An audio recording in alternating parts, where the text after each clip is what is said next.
Bonjour à tous, alors moi c'est Florent Mercier, cofondateur de Pizza Cosy, premier magasin en 2010.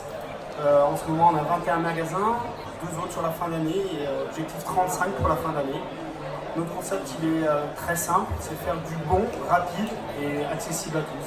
Et toujours autour de la pizza avec des produits extrêmement qualitatifs.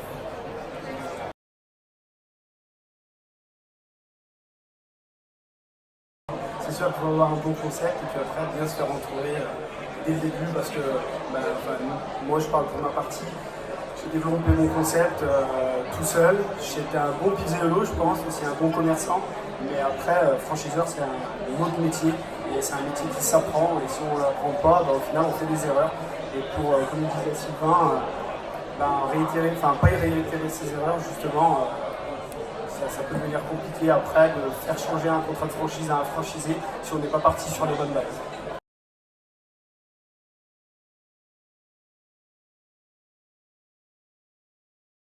Alors on a mis déjà 4 ans, on a monté 3 magasins en 4 ans. C'était vraiment à la base un rêve de gosse de créer un réseau. Je suis tombé dans la pizza petit, amoureux aussi de la bonne cuisine. Donc on a monté ces 3 magasins et au bout de 3 magasins on se dit pourquoi pas dupliquer parce que notre concept il plaît.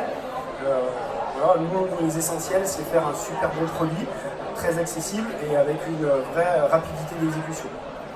Partant de là, on s'est dit, allez, on monte des magasins, on a rencontré Marc David à la CCI et Marc David nous a tout de suite fait comprendre que si on voulait tenir bon, il fallait être conseillé. Et donc du coup, en fait, on a fait un peu le tour de ce qui se faisait en conseil et on s'est dit que si on voulait être de bons franchiseurs exemplaires, parce qu'il y a beaucoup de codes dans ce métier, il y a beaucoup de choses à respecter. On a un vrai rôle à jouer en tant que franchiseur, c'est ce qui, comme disait Sylvain, c'est ce qui reflète chez nos franchisés. Donc du coup, on a pris un cabinet comme Franchise Management, et là, il nous a expliqué le métier de franchiseur. Et ça, je dis heureusement qu'on y a été, parce que sinon, je pense qu'aujourd'hui, ça serait relativement compliqué.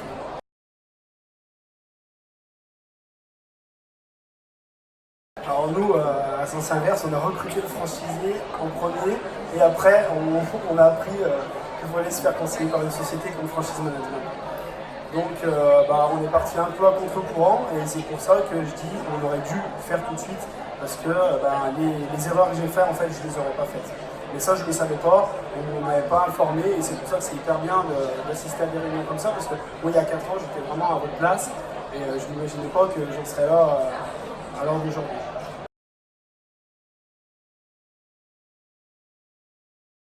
On a fait notre première convention cette année et on a fait plein d'ateliers sur plein de points assez sensibles et les points évolués. Et en fait, on a vraiment pris les avis de tout le monde. Alors, on ne prend pas tous les avis, mais c'est vrai qu'on s'aperçoit que les franchisés, des fois, ils ont un peu les mêmes besoins et c'est là-dessus qu'on va travailler pour vraiment grandir ensemble, franchisés et franchiseurs, parce qu'on fait partie de la même famille, donc il faut travailler ensemble.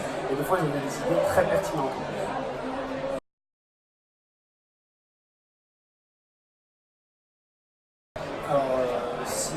Sylvain répondra mieux que moi sur est-ce qu'il faut commencer avec des succursales. Moi je pense que oui, parce que c'est au moins on teste sur 1 ou 2 pilotes, voire 3 vraiment le concept s'il est bon.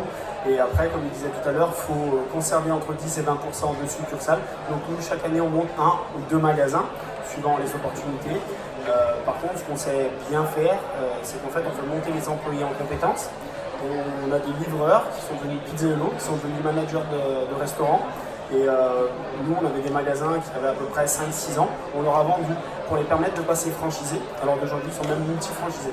Donc nous, on les vend à eux pour les faire évoluer. Et nous, derrière, on recrée des magasins pour tester des nouvelles innovations. Parce que chaque année, on a besoin de tester pas mal de nouvelles choses, vu que le marché de la food évolue également.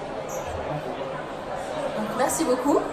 Et puis vous pouvez retrouver Florent et Sylvain sur leur stand respectif si jamais vous voulez continuer la discussion.